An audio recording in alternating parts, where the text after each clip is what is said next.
이 추위에 어떻게 지내셨습니까? 오늘 하나님께서 사랑하시는 우리 태능교회 이 성도님들, 이런 추운 날씨에도 불구하고 또 하나님의 성전에 말씀을 사모해서 오신 모든 분들에게 정말 따뜻한 예수 그리스도의 사랑이 마음에 임하시고 하늘의 신령한 복을 주시기 바랍니다. 아멘. 오늘은 두 번째 시간으로 사람이 되신 예수님에 대해서 말씀을 전하고자 합니다. 저희들은 7교회 중에서 마지막 교회 시대에 살고 있죠. 라오디게아 교회라고 그렇게 말하고 있습니다.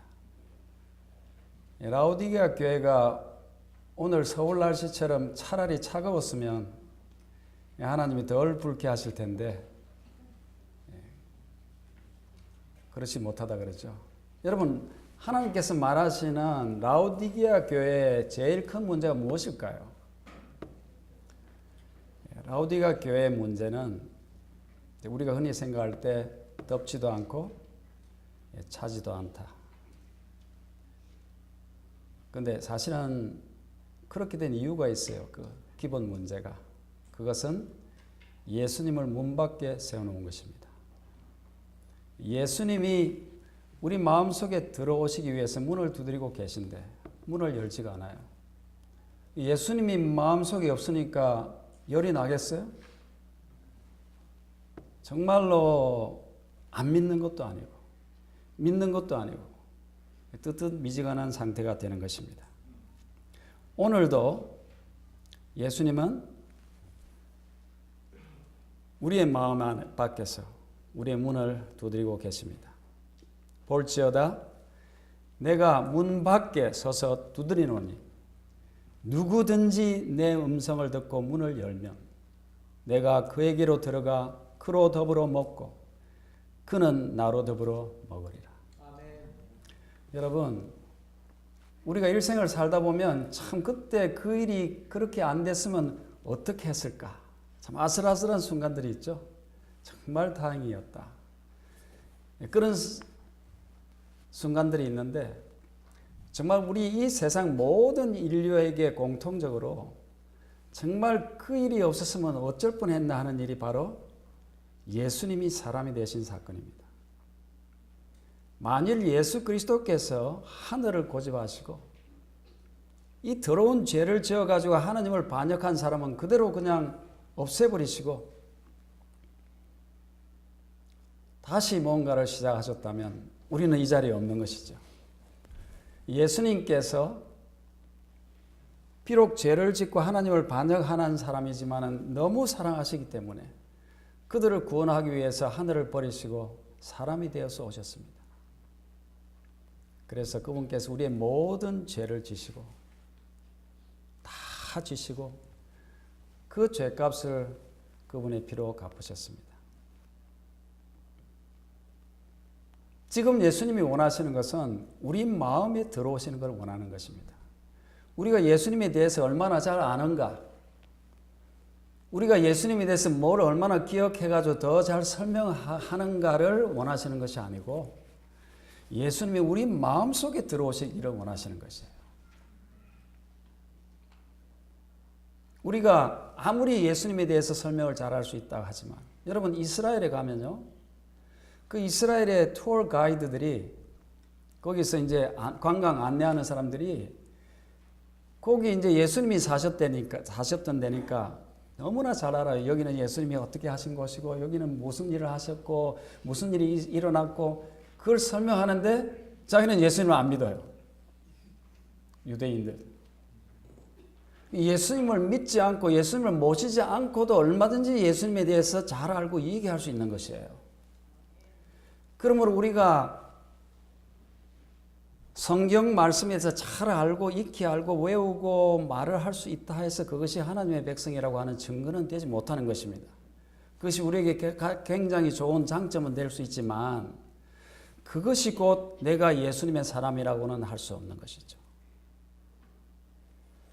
만일에 예수 그리스도께서 내 마음속에 거하지 않는다면 하루속히 우리 문을 열고 예수님을 모셔드려야 되겠죠. 그러면 끝나는 것입니다. 8장은 거기서 끝나버리는 것이에요. 모든 이 세상의 근심 걱정은 사라지고 영생이 시작되는 것이죠. 하늘이 시작되는 것입니다. 그런데 불행하게도 마음문을 열지를 못해요. 많은 사람들이. 예수님에 대해서 알기는 하는데. 그 이유를 교회 증언 1권 143페이지에 이렇게 설명했습니다. 나는 많은 사람들이 그들의 마음 문에 너무 많은 쓰레기를 쌓아둠으로 문을 열 수 없는 것을 보았다. 여러분 여기서 마음 문을 열기 싫은 사람이 어디 있어요? 마음은 활성적이고 예수님 모시고 싶어요. 마음은 원인데 잘 안 돼요. 근데 왜 안 된다고 그랬습니까? 뭐가 있기 때문에? 쓰레기가 쌓여서 문을 열라 그러는데 문이 안 열린다는 것입니다. 그래서 그 쓰레기가 뭔가를 잘 설명해 줬어요. 어떤 사람들은 그들과 그들의 형제 사이에 제거해야 할 어려움들이 있었다. 다른 사람들은 문을 열기 전에 제거해야 버려야 할 악한 기질과 이기적 탐심이 있었다. 또 어떤 사람들은 그들의 마음 문 앞에 세상을 놓아둠으로써 문을 가로막고 있었다. 이 모든 쓰레기들은 제거되어야 한다. 그렇게 될 때 그들은 문을 열고 구주를 영접해 드릴 수 있게 될 것이다. 여러분 어제 말씀을 통해서 하나님께서 우리의 친아버지는 우리 육신의 아버지가 아니고 하나님 아버지가 우리에게 생명을 주신 친아버지라고 말씀을 드렸죠.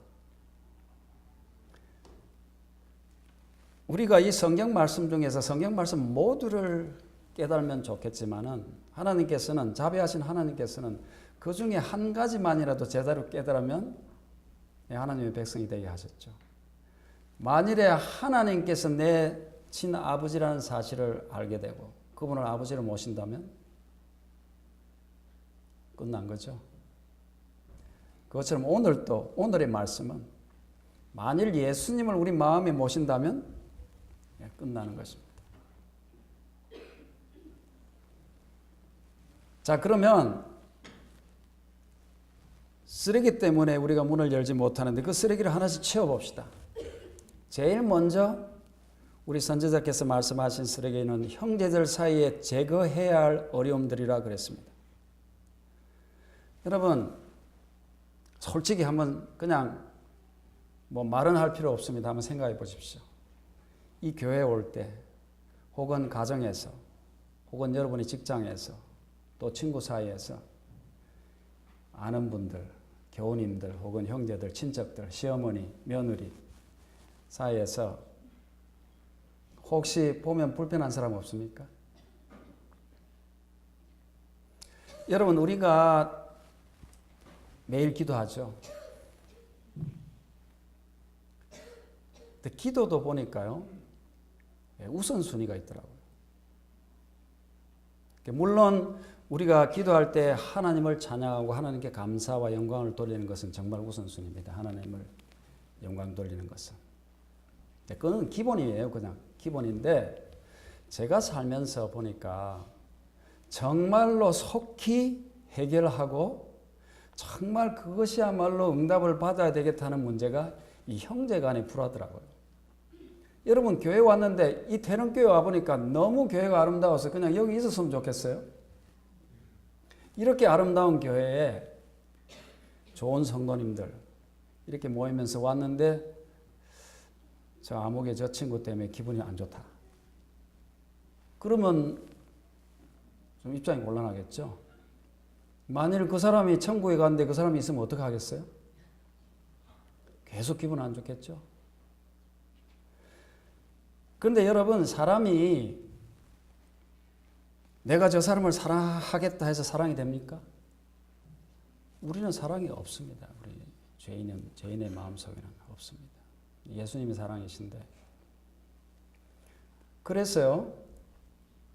우리 마음 가운데 어떤 생각에서 불편한 사람이 있다. 그렇게 하면 더 나아가서 더 노골적으로 얘기하면 저 친구를 믿다.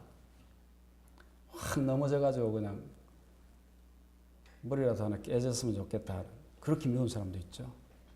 만일 그런 사람이 있으면 하루속히 기도해야 됩니다.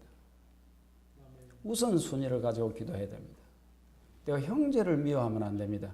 여러분, 보는 바 형제를 사랑하지 않는데 어떻게 보이지 않는 하나님을 사랑하겠느냐? 그 말이 그냥 하는 말이 아니에요. 내가 하나님을 사랑한다, 진정으로 하나님의 백성이 된 삶을 산다 하는 그 증거가 이 형제를 대하는 데서 나타나는 것이에요. 하나님은 보이지 않기 때문에 내 하나님을 사랑해 이런 뭐 증거가 없잖아요. 증명할 길이 없어요. 하나님 안 보이시니까. 그렇지만은 내가 형제를 대할 때는 바로 나타나죠.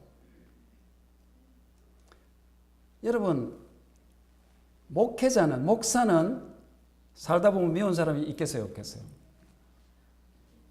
목사는 하나님의 부르심을 받아서 안수도 받고 했는데 미운 사람이 하나도 없어야 되겠죠. 그런데 그럴까요?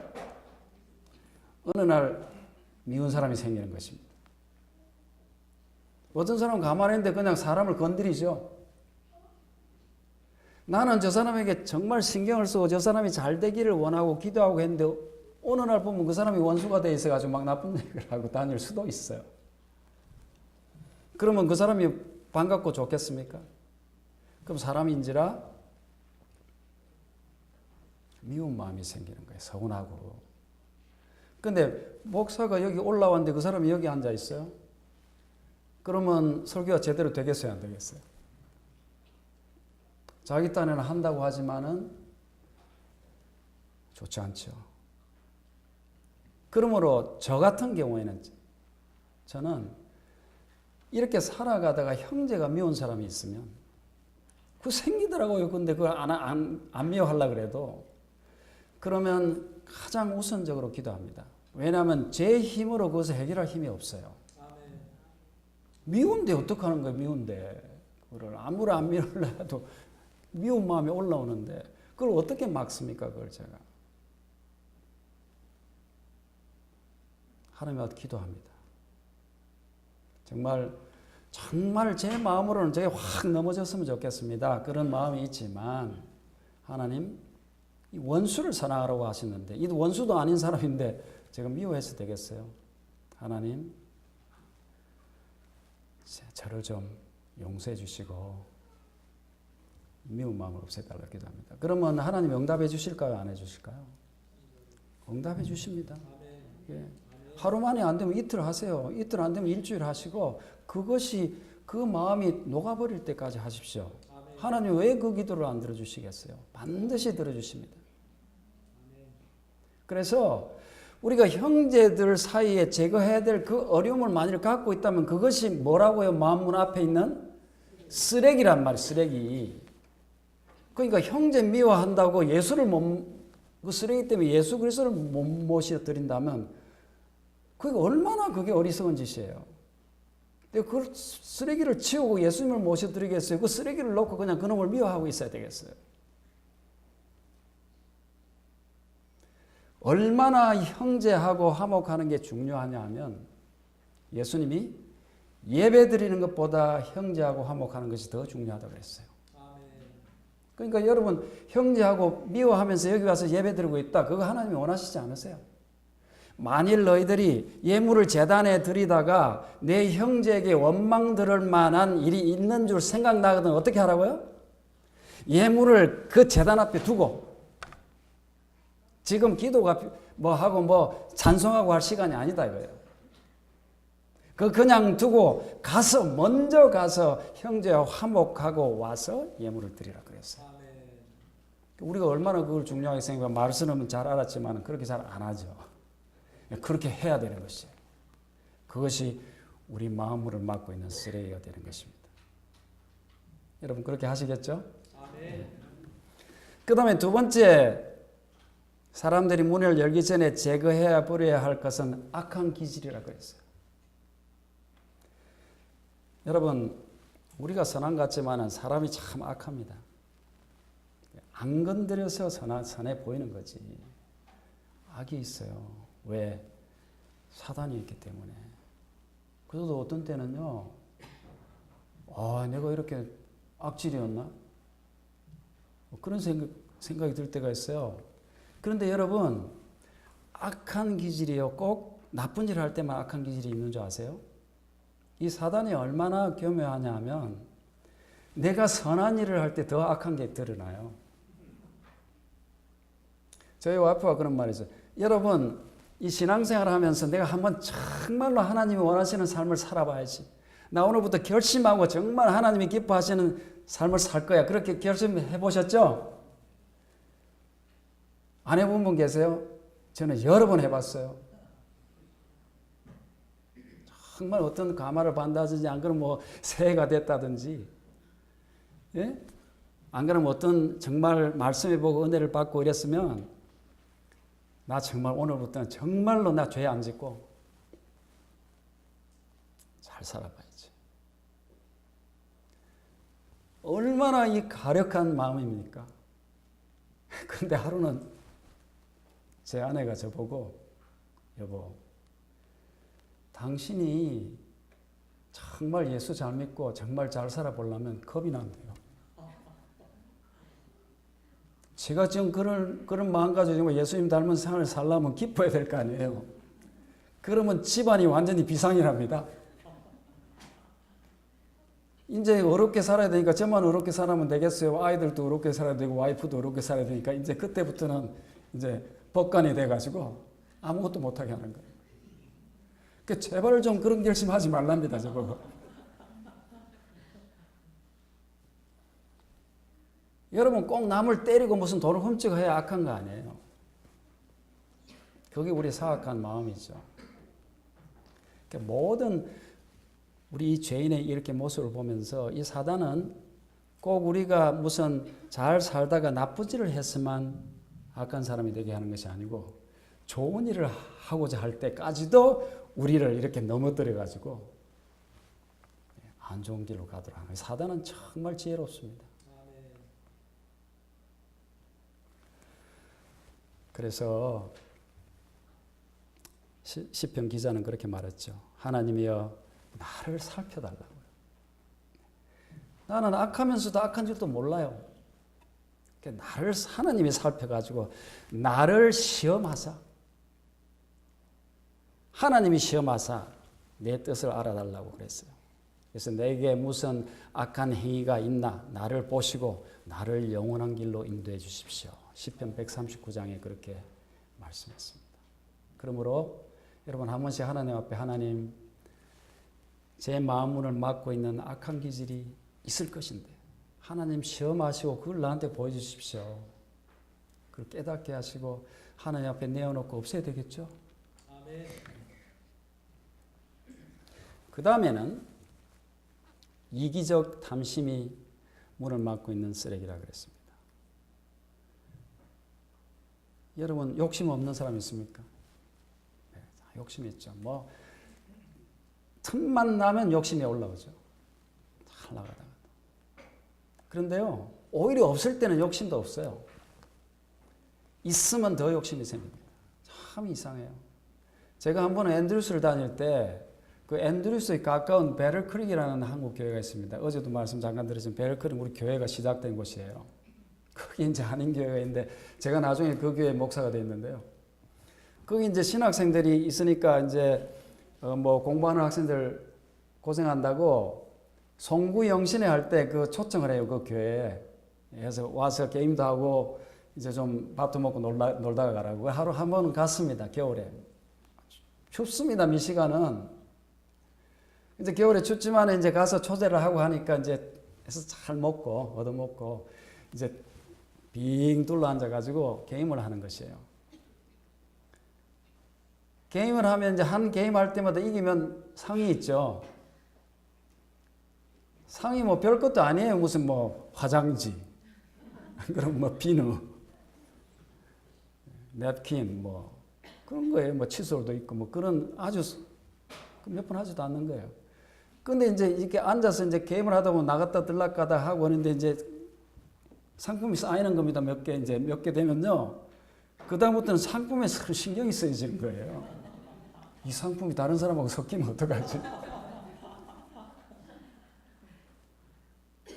그 누가 가져갈까봐 그건 저 거였어요, 아니었어요? 처음부터 저 것도 아니었어요. 없어도 아무 손해가 없어요. 제가 가져온 것도 아닌데 있으면 더 좋은 거고. 그런데도 일단 생기니까 어때요? 그걸 지키고 싶은 거예요. 욕심이 생기는 것입니다. 그러니까 우리가요, 나는 욕심 없다 하지만 그거는 욕심 지금 있는 일을 안 당해서 욕심이 없는 거죠. 여러분 보고요, 오늘 안식에 한번 빠지고 저기 잠깐 갔다면 10억을 주겠다. 한번 크게 한번 걸어 보십시오. 그러면 오늘 한 번만 빠질까? 그런 생각 들겠어요, 안 들겠어요? 뭐 10억이 안 되면 100억 좀 할까요? 우리가 그 환경에 안 처했기 때문에 그런 것이지, 그래서 다른 사람 욕심 있다고 나무랄 것도 없어요. 다 욕심이 있어요.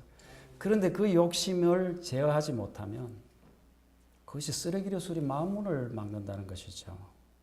욕심이 잉태한 적 뭐를 낳아요? 죄를 낳아요. 그 죄가 우리를 사망으로 이끄는 것입니다. 그러므로 우리가 죽는 이유는 결국 처음부터 돌아가면 뭐 때문에? 욕심 때문에. 욕심이 그렇게 무서운 겁니다. 그러므로요, 욕심은 어디서 생기느냐면 사실은 비교하는 것 때문에 생깁니다. 잘 나가다가도 어떤 사람하고 비교되는 사람이 오면 자존심이 상하죠. 이 비교하는 것은 매우 나쁩니다. 건강에. 비교를 나보다 낮은 사람, 못한 사람하고 하면 좋아요. 그런데 항상 보면 비교를 많이 가진 사람, 좀 괜찮은 사람하고 해가지고 자존심 상하고 욕심이 나죠. 그래서 주님께 맡겨야 됩니다. 이것도. 그래서 예수님은 그들에게 이르시되 삼가 모든 탐심을 물리치라 그랬어요. 생명이 너가 죽고 사는 것이, 너 영생이 돈 많다고 되는 것이 아니다 그랬어요. 그 다음에 우리 마음문을 막고 있는 것은 세상이라 그랬어요. 예수 그리스도를 우리 마음에 들어오지 못하게 하는 것은 세상입니다. 세상. 이 세상. 옛날에 김우중 선생님이 세상은 넓고 할 일은 많다. 세상은 멋진 겁니다. 오죽하면 사단이 예수님을 데리고 올라가서 세상을 보여줬겠어요. 그거 뭐 별거 아니다 생각되지만은 그게 대단한 것입니다. 정말로 보통 사람은 거절할 수 없는 유혹인 것이에요. 세상. 그래서 요한일서 2장 15절에 보면 이 세상이나 세상에 있는 것들을 사랑치 말라 그랬어요. 누구든지 세상을 사랑하면 아버지의 사랑이 그 속에 있지 않다 그랬습니다. 이것을 잘 알고 주님께 몸을 바친 바울은 그분에게 우리 주 예수 그리스도의 십자가 외에는 결코 자랑할 것이 없다 그랬어요. 그분은 십자가 안에 선 것입니다. 마음과. 그 말은 그분은 마음문을 열고 예수님을 모셨다 그 말입니다. 그런데 우리 보면 갈라디아서 2장에 보면 내가 예수 그리스도와 함께 십자가에 못 박혔나니 이제는 내가 산 것이 아니요 내 안에 그리스도께서 사신 것이라 그런 말씀이 있죠. 그런데 여러분 거기에 보면요, 내가 그리스도와 함께 십자가에 못 박혔나니 하는 것이 우리 한국말로 보면 무슨 형이에요? 그게 현재예요, 과거예요, 미래예요? 과거형처럼 되어 있죠. 내가 그리스도와 함께 십자가에 못 박혔나니 전에 못이 박혔단 말이에요. 그래서 전에 내가 예수 그리스도를 받아들이고 내가 열심히 살자고 할 때 못이 박혔었지. 그렇게 생각하기 쉬워요. 그런데 전에 못이 박혔는데 도로 내려와가지고 살아있으면 되겠어요? 사실은 그 시제를 보면요, 그 원어의 시제를 보면요, 영어의 현재 완료형과 같은 시제입니다. I have been crucified. 그렇게 되어 있어요. 그것은 현재 완료. 내가 그리스도와 함께 십자가에 못 박혔는데 그 못 박힌 상태가 지금도 계속되고 있다는 시제입니다. 그것이. 그러므로 그 말은 내가 전에 한번 못 박혔다가 이제는 내려와서 이제 열심히 일하는 사람이 아니고 여전히 지금도 예수 그리스도와 함께 십자가에 못 박히기 때문에 나는 죽은 사람이에요. 이제는 내가 산 것이 아니요. 내 안에 누가 살아 계세요? 그리스도께서 살아 계신 것입니다. 예수 그리스도를 마음을 열고 받아들인 사람은 내가 죽고 그리스도께서 살아있는 사람이에요. 이제 내가 육체 가운데 사는 것은 나를 사랑하사 나를 위하여 자기 몸을 버리신 예수 그리스도를 믿는 믿음 가운데서 사는 것이에요. 예수 그리스도가 나를 이끌어가는 것이에요. 나의 모든 행동의 원천이 예수 그리스도에게 있는 것이에요. 그러므로 여러분 오늘 마음문을 열고 예수님을 모셨다. 그러면 예수님을 모셨으니까 예수님하고 이제 거창한 일을 해야지. 그런 거 필요 없어요. 그저 예수님입니다. 오직 예수님, 예수 그리스도께서 일하시게 해야 합니다. 내가 예수 그리스도를 믿고 뭘 다 해야 되겠다 하는 생각하는 순간 이제 그걸 타고 이제 욕심도 생기고 탐심도 생기고 악한 기질도 생기고 세상도 들어오고 하는 거예요. 여러분 예수 그리스도의 십자가에 못 박힌 사람은 예수 그리스도와 함께 십자가에 못 박힌 사람은 계속 십자가에 못 박혀 있는 사람이라는 것을 기억하십시오. 자, 그래서 복습하겠습니다. 우리 마음문을 막고 있는 많은 쓰레기들이 있는데 첫째는 형제들 사이에 제거해야 될 어려움들이 있다고 했습니다. 우리 이런 것들이 있으면 기도합시다.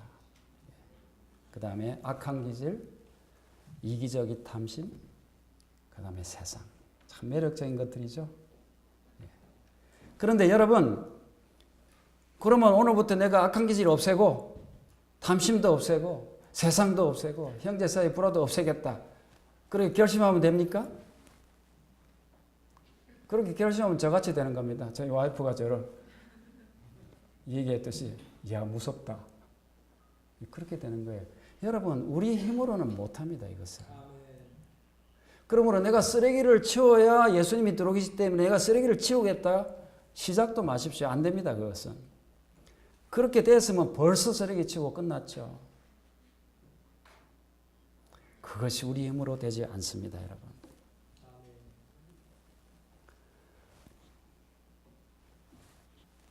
여기에 정언의 말씀에요. 하나님의 영이 거룩한 불꽃처럼 마음문에 쌓여있는 쓰레기를 태워버리고 그랬어요. 그 쓰레기를 내가 없애는 것이 아니고 누가 할 수 있다고요? 하나님의 영이 할 수 있는 거예요. 내가 하는 것이 아니에요. 간절히 기도해야 됩니다. 그걸 정말로 원하는 마음으로 내가 할 수 없기 때문에. 그래서 하나님의 영이 불꽃이 되어서 그런 것들이 쓰레기를 태워버리고 예수님이 들어오시게 해라. 그리하면 그분의 사랑은 부드러운 말과 사상과 행동이 되어 우리를 통하여 다른 사람에게로 흘러갈 것이다 그랬어요. 그러므로 이 신앙이라는 것이 처음부터 끝까지 내가 하는 것이 아니에요. 온전히 주님께 의탁하는 것입니다. 우리가 하나님을 아버지로 모신다 했지만 지금 우리가 아버지하고 직접 간택할 수 있어요, 없어요? 안 됩니다. 우리가 죄인이기 때문에 하나님은 태우시는 불꽃이에요. 우리가 비록 그분을 아버지로 모시고 살아가고 있지만 누구를 통해서 가능해요? 예수님을 통해서 하는 것이에요. 중보자 예수님. 모든 것이 예수님에게 달려있는 것이에요. 오직 예수인 것입니다. 사람이 되신 예수님. 우리가 형제라고 불리기를 부끄러워하지 아니하시는 예수님. 그분의 아버지를 우리 아버지라고 하시는 예수님. 이론적인 분이 아니고 나를 하늘에 데리고 가고 싶어서 애가 타시는 분. 안타까워하시는 분. 그 온 신경이 나의 구원에 있는 그분. 이 세상의 모든 사람이 의인이고 나 혼자 죄를 지었다 할지라도 나 하나 때문에 십자가를 지고 돌아가셨을 그 예수님. 그분이 우리의 모두가 되어야 되는 것이에요. 그러나 그것을 깜빡깜빡하면 세상이 또 나를 유혹하고 이기적인 생각, 악한 기질, 탐심. 사람을 통해서. 원수가 성경에 뭐 원수가 누구라고요? 집안 식구라고 그랬잖아요. 그걸 다 쫓아내버릴 수도 없고 식구니까 어떻게 해 그걸.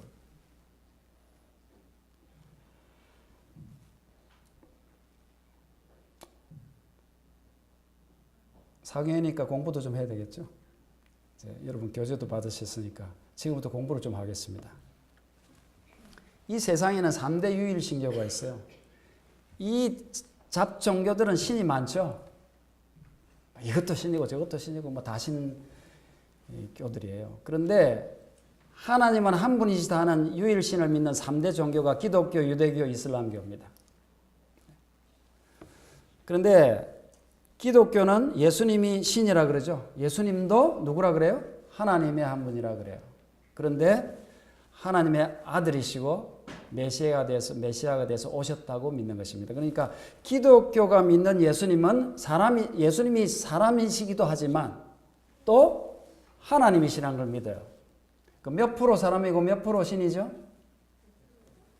예, 어떤 사람은 50% 사람이고 50% 신이라고 하는데 그럼 사람도 아니고 신도 아니고 100% 신이면서 100% 사람이에요.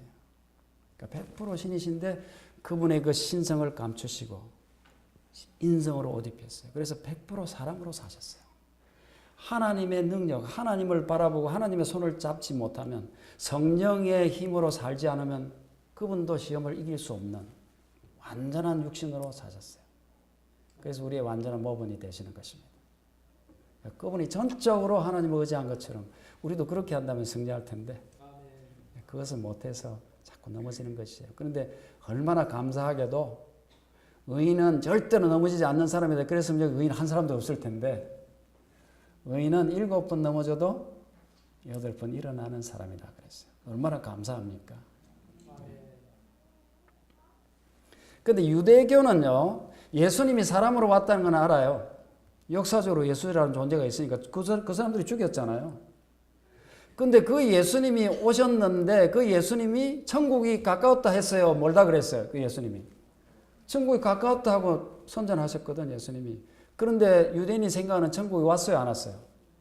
안 왔어요. 그러니까 그 사람이 자기가 메시아라 했지만 그 사람은 사람인데 메시아는 아니다고 보는 것입니다. 하나님은 하나님으로 믿지만 예수님이 하나님이신, 예수님이 메시아로는 안 믿는 것입니다. 그 다음에 이슬람교는 무하마드, 이제 올라가면 무하마드가 나오죠. 그 교회를 믿는 사람을 그걸 이슬람교라 그러고 이슬람교의 신자를 무슬림이라 그렇게 합니다. 모두들 무슬림이라 했다, 이슬람이라 했다 헷갈리는데 이제 그 믿는 신자를 무슬림이라 그래요. 근데 그 사람들은 삼위일체 교리를 부인합니다. 하나님은 오직 알라밖에 없다. 예수님을 하나님이다 하면 이 사람은 아주 불경죄입니다. 어디에 하나님의 아들이 있을 수 있는가? 그래서 그분은 내려와서 좋은 일도 하시고 죄를 지은 적도 없고 마리아에게서 태어나고 한 건 다 믿어요. 이슬람 교도들도. 그렇지만은 그분은 하나님이 아니고 선지자에 불과했다. 그렇게 믿는 것이에요. 그러니까 3대 기독교 중에서 유일신을 믿는 3대 기독교 중에서 오직 예수 그리스도께서 하나님이신데 하나님의 아들이신 하나님이신데 사람으로 이 땅에 오신 하나님이시고 우리 죄를 구원하신 다 지시고 돌아가셨다는 것을 믿는 것은 무슨 교회밖에 없어요? 기독교밖에 없어요. 근데 그 기독교가 오늘날 이제 타락해 가고 있죠. 그것이 문제죠. 근데 그 예수님은 이 땅에 오셔가지고 가장 즐겨 자기가 사용했던 호칭이 인자 그랬습니다. 사람의 아들, Son of Man이라고 그렇게 하셨어요. 그 예수님은 얼마나 그 사람됨을 좋아하셨어요. 예수님이 얼마나 답답하셨겠어요. 사람이 돼가지고. 여러분 보고요, 호랭이 가죽을 씌워가지고 그렇게 해서 기어다니라 그러면 편하겠어요? 사람이 가죽만 둘러쓰고 살아도 불편할 텐데 하나님의 말에 무소부재하신 하나님이 사람이 돼가지고 어디 다른 데 아무 데도 못 가고 있는 거기만 있으면 얼마나 불편하셨겠어요. 정말 답답하시죠? 근데 그걸 갖다가 옛날에 이 땅에 오셔가지고 34년 동안만 그랬습니까? 영원히 그렇게 사셔야 되는 거예요. 영원히. 그런데도 그걸 싫어하지 않으시고 우리를 구원하시기 위해서 기꺼이 그것을 감당하시고 그러면서 자기를 누구라고요? 나는 사람의 아들이다. 영광스럽게 생각하셨어요. 그렇지만은 다른 사람이 그분을 메시아라고 했을 때는 가만 놔두셨어요. 그 사람이 누군지 그 실체를 잘 알기 때문에. 근데 예수님이 왜 자신이 자꾸 메시아라 이렇게 안 하셨냐면, 여러분 어떤 사람에게 호칭을 주고 대단하게 올리고 이렇게 하면 사람들이 그 이름을 보고 막 따르는 수가 있죠. 막 군중심리에 휩쓸리고, 저 사람 따라다니면 뭐 하나 얻겠다, 이래가지고 따를 수 있잖아요. 그렇기 때문에 예수님은 자기를 낮추셨어요. 항상 진실된 마음으로 순수한 마음으로 예수님을 따르는 사람을 원했어요. 예수님이 메시아이기 때문에 한 자리 하려고 따랐던 제자들 나중에 회개했기에 망정이지, 처음에는 안 그랬잖아요. 그런 마음을 원하시는 것이 아니고 정말로 그 마음에 예수님을 사랑하는 마음이 들어와서 따르기를 원했습니다. 그분의 왕국은 사랑의 왕국이기 때문에 압제하는 것이 아니고 자유를 제한하는 것이 아니고 완전한 자유를 주시는, 완전한 사랑 가운데서 세워지는 왕국이기 때문에 어떤 이름 때문에 예수님을 따르는 것을 원치 않으셨어요. 근데 이제 재미난, 이건 이제 그냥 이건 몰라도 괜찮은데, 그죠? 이거 구원하고 아무 상관이 없습니다, 사실은. 그 아리우스 논쟁이라고 있어요. 뭐 니케아 신조가 나오고 그러죠. 여러분 교재 보시니까. 예수님이요, 하나님의 아들이라 그랬는데 그게 언제부턴가 하는 논쟁이 있었어요. 오늘날도 이것이 문제가 됩니다. 하나님의 아들이니까 하나님이 나왔으면, 언젠가 하나님이 나왔으니까 하나님이 계신데 예수님이 없을 때가 있지 않았겠느냐, 그렇게 생각하는 분 계시죠? 아버지가 있으니까, 아버지가 아들을 낳았으니까 언젠가는 예수님이 없을 때가 있었을 것이다 생각하는 사람이 있고, 아니다, 예수님이 비록 이름이 아들 하나님이지만 언제나 예수님은 안 계신 때가 없었다, 언제나 계셨다. 이 사실은 별거 아닌 것 같지만 또 중요하기도 해요. 그죠? 그래가지고 아타나시우스라는 사람, 이집트 알렉산드리아 출신인데, 이 사람은 예수 그리스도께서는 언제나 계셨다, 그러니까 존재하지 않았던 적이 없었다고 주장했던 사람인데, 거기 반해가지고 아리우스라는 사람, 여러분 우리 계시록 예언 연구하다 보면 작은 뿔이 세 나라를 없애죠. 세 뿔을 뿌리째 뽑죠. 거기에 헤루라이, 반달, 오스트로고스, 동고드라는 그 세 나라가 나오죠. 그 세 나라가 바로 이 아리우스파예요. 근데 이 사람들은 예수님이 신이기는 한데 하나님이 처음에 계시기 전에는 없었다는 거죠. 계신 후에 언젠가 예수님이 태어났다는 거죠. 그래서 그게 논쟁이 된 것입니다. 그래서 AD 325년에 한 300명의 주교가 바두니아라는 데에서 니케아에 모여가지고 아타나시우스의 입장을 채용했습니다. 그래서 아리우스는 탄핵됐어요. 너는 이단이다. 근데 이 아리우스라는 사람이 대단한 사람이었어요. 그냥 가만 물러가는 사람이 아니었어요. 그래 가가지고 더 물밑 작업을 하는 겁니다. 그래가지고 이 사람을 또 다른 사람도 또 많이 있었어요. 그래가지고 그 헤루라이, 반달, 오스트로고스 이런 나라들은 그 나라가 이 사람의 견해를 지지한 겁니다. 그러다가 이제 뿌리째 뽑히는 일이 나와가지고 한때, 두때, 반때 기산점이 되죠. 그런 역사가 있어요. 근데 이것을 엘렌 화이트는 뭐라고 하셨느냐? 초창기에 이분이 여기 대해서 언급을 안 하셨지만은 가래 뽑은 기별 2권 2페이지에 보면 그 그리스도 안에는 빌려오지 않고 파생되지 않은 고유의 생명이 있다고 했어요. 예수님 고유의 생명. 그냥 언젠가 하나님으로부터 빌려가지고 이렇게 생긴 하나님이 아니고 그 예수님도 언제나 계신 하나님이셨다. 그럼 우리가 이 견해를 믿는 게 맞겠죠? 네, 그렇게 했습니다. 그런데 예수님이 언젠가 어디서 태어났을 것이다 하고 오해를 주는 성경절인데 그게 요한복음 3장 16절이에요. 이 세계 사람들 중에서 성경절 중에서 제일 많이 알고 있는. 혹시 요한복음 3장 16절 모르신 분 계세요?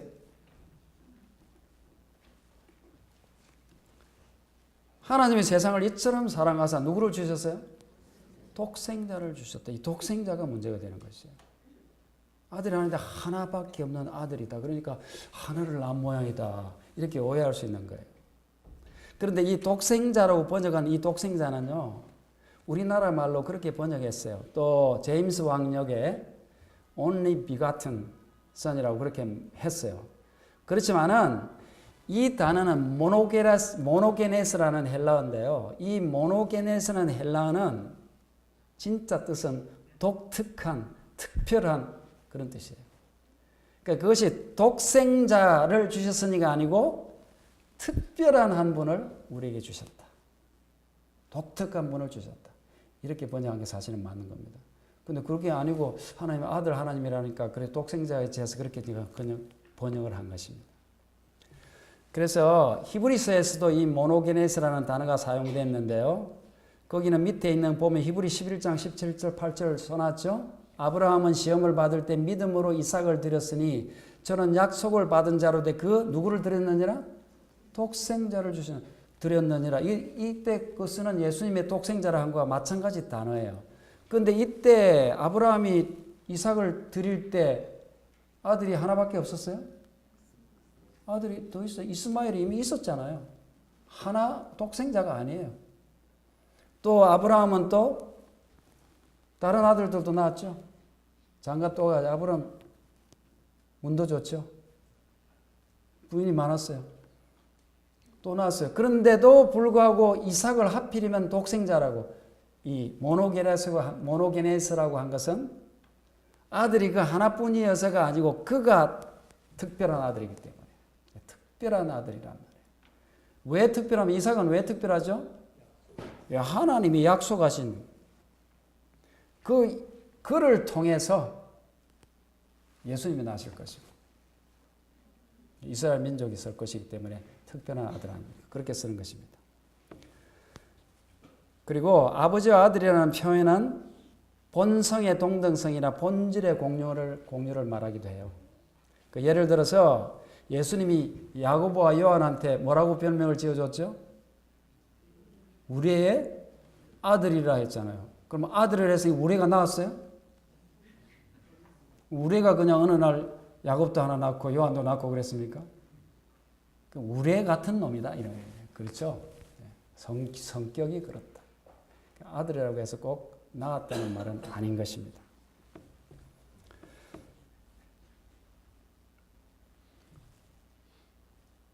예수 그리스도께서는 이 땅에 계시면서 아버지와 나는 하나다라는 것을 많이 강조하셨어요. 그 통일성은 지나가겠습니다. 여러분 교재 다 있죠? 집에 가서 잘 보시면 되겠습니다. 그런데 예수 그리스도께서 특별히 요한복음에 나는 누구다고 말씀하신 게 있어요. 예수 그리스도께서 나는 누구다, 어떤 존재다 하고 말씀하신 것은 중요해요, 안 해요? 매우 중요한 것이에요. 예수님은. 7가지가 있습니다. 그것을 이제 간단하게 좀 보겠습니다. 첫째는 나는 생명의 떡이다 그랬어요. 여러분 이 말이요, 우리나라 말로는 떡이라 그래가지고 조금 이해를 좀 드려요. 왜냐하면 우리는 떡을 매일 먹는 게 아니고 언제 먹죠? 뭐 설이나 무슨 뭐 잔치나 할 때나 먹잖아요. 그러니까 매일 먹는 게 아니에요. 근데 예수님이 나는 생명의 떡이라 할 때 어떻게 잔치 때 한 번씩 먹는 음식으로 표현하신 것이겠어요? 아니에요. 매일 먹는 음식으로. 그거 없으면 죽는. 그러니까 우리는 차라리 나는 생명의 밥이다 그랬어요. 맞죠? 그렇게 번역했어요. 우리나라 말로는 맞는 것이에요. 그러므로 예수님을 먹지 않고는 살 수가 없는 것이에요. 여러분 오늘 우리가 예수님을 어떤 방법으로 먹죠? 말씀으로 먹고 그 말씀을 명상하고 주님과 간택하고 연결하면서 기도하면서 예수님을 먹는 거예요. 그렇게 하지 않으면 굶주리는 것입니다. 안 먹으면 제가 보십시오. 제가 많이 먹게 생겼어요? 안 먹게 생겼어요? 좀 잘 음식을 잘 못 먹어요. 안 먹으니까 갈비시잖아요. 영적으로도 말씀 안 먹으면 저같이 되는 거예요. 많이 드시기 바랍니다. 제때. 그 다음에 예수님은 나는 세상의 빛이라고 말씀하십니다. 여러분 빛은 만물의 근원이죠. 빛이 없으면 아무것도 있을 수가 없습니다. 빛은 에너지입니다. 빛에서 다 나옵니다. 그러므로 예수님이 생명이시고 모든 것이 예수님에게 있다는 것입니다. 그 다음에 예수님이 말씀하신 것은 나는 있다. 나는 그냥 존재하는 I am. 나는 그냥 존재한다는 것이에요. 예수께서 가라사대 진실로 진실로 너에게 이르노니 아브라함이 나기 전부터 내가 있느니라. 아브라함이 뭐 옛날 과거인데 내가 있었느니라 해야 될 건데 나는 있느니라 하는 것입니다. 예수님은 항상 과거에도 계셨고 지금도 계셨고 미래에도 있을 뿐이에요. 있느니라. 이것은 어디를 상징하냐면 모세에게 떨기나무에서 나타나신 하나님이 I am who I am. 나는 나다. 나는 언제나 존재하는 스스로 있는 존재다 하는 것을 말하는 것입니다. 그러니까 예수님이 하나님됨을 얘기하신 것이에요. 또 나는 문이라 그랬어요. 여러분 이 교회가 아무리 좋아도 문 없으면 못 들어오죠. 여러분 다 문으로 들으셨죠? 뭐 지붕 뚫고 들어오신 분 안 계시죠? 천국을 들어가는데 문을 통과해야 됩니다. 꼭 문이 있어야 돼요. 그것이 예수님이다 하시는 것입니다. 나는 선한 목자다.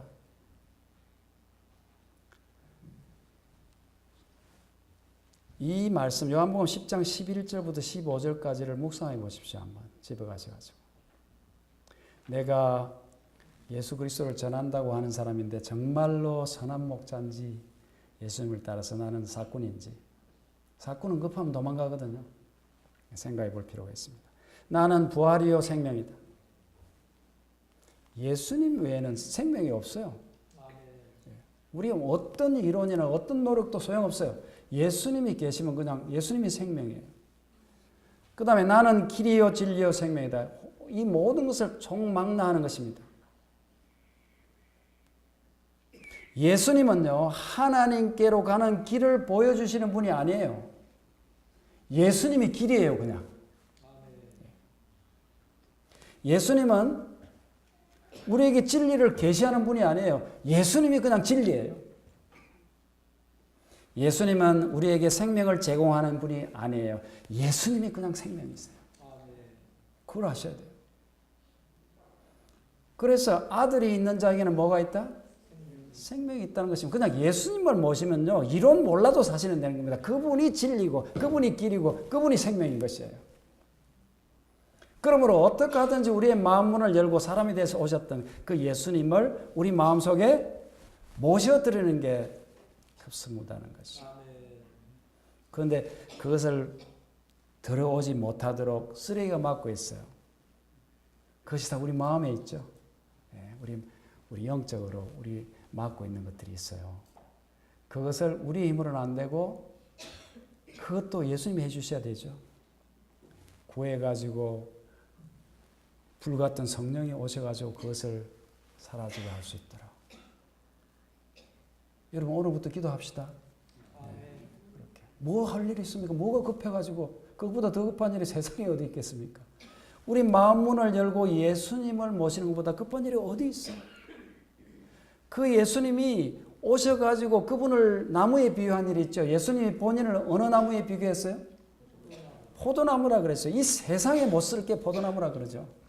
이거는 뭐 화목에도 못 쓰고 뭐 아무짝에도 못도 하나 못 만든다는 거죠. 포도나무. 그 포도나무라는 것은 전적으로 농부가 관리해 주지 않으면 아무짝에도 없는 식물이에요. 그걸 농부가 지지대를 세우고 줄을 쳐주고 가지치기를 해주기 때문에 그 포도가 포도나무의 역할을 하는 것이지 그걸 안 하고 포도가 혼자 가려고 하면 땅을 기다가 아무것도 못 쓰는 존재. 그러니까 예수님이 자기를 포도나무라 할 때 예수님도 홀로 인간으로 오셨기 때문에 홀로 서기를 한 것이 아니고 전적으로 누구를 의지하신 거예요? 하나님 아버지를 의지하신 거예요. 전적으로 하나님 아버지를 의지하신 거예요. 그것처럼 우리가 하나님 앞에 가기 위해서는 전적으로 누구를 의지해야 되는 거예요? 전적으로 예수 그리스도를 의지해야 되는 것입니다. 예수님 우리 마음에 들어오셔야 되는 거예요. 그러면 우리가 예수 그리스도의 포도나무에 붙은 뭐가 된다고? 가지가 되는 것이에요. 나는 포도나무에 너희는 가지니. 한 나무가 되어버리는 거죠. 한 나무가. 예수님은 이 세상에 백향목으로 오시지도 않으셨고 참나무로 오시지도 않으셨어요. 꽃나무로 오시지 않았어요.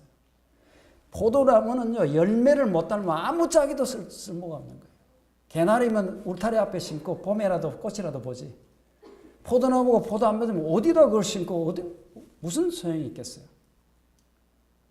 그것은 농부의 관리에 의해서 포도를 맺기 때문에 그것을 심는 것이에요.